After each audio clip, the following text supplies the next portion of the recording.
Yo, what's up mga kaidol?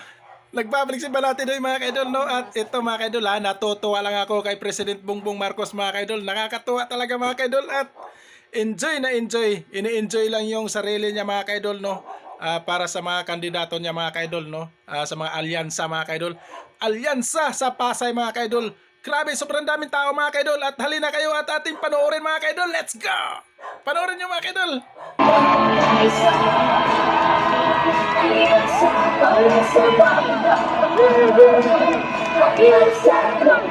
Ako si Anthony. Parang sigaw, 12! 12! 12!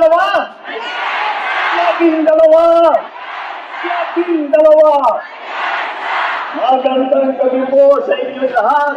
Mga tiga-Pasay, mga tiga-Metro Manila. Kapag tayo, kahit marami na nagagalit po sa ibang lugar. Kasi hindi po tayo. Pamawarasin yung speech ko eh. Pag tayo pagbigyan niyo po ako at bigyan na yung aming mga kandidato dahil tinitiyak ko na kandidato at wala pang napasabugan Granada. Kaya naman po, wala po kayo marinig po kandidato. Yan na po ang kaibahan ng alyansa sa lahat ng mga ibang tumatakbo dito sa wala po kayong maririnig na masasamang salita. Wala po kayong maririnig na panakot. Wala po kayong maririnig ng pagmumura.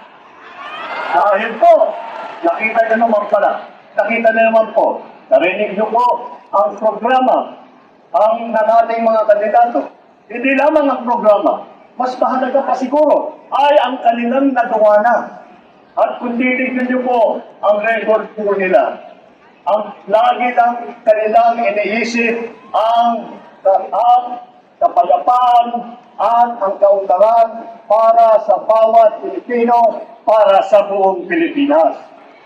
Makikita niyo naman po ang galing ng aming hinaharap. Kaya malakas po ang loob ko para makaharap sa inyo at sabihin na iboto ninyo ang ating mga kandidato. Dahil napakahusay po at bukod pa ron, napakamaputi na tao lahat ng aming kandidato. Kung isa-isahin nyo natin, alam naman natin, napakagaling lahat. Narinig ko na yan, kanilang mga achievement doon sa kanilang pinagdaanan ng iba't ibang mga posisyon sa pamahalaan, sa serbisyo publiko.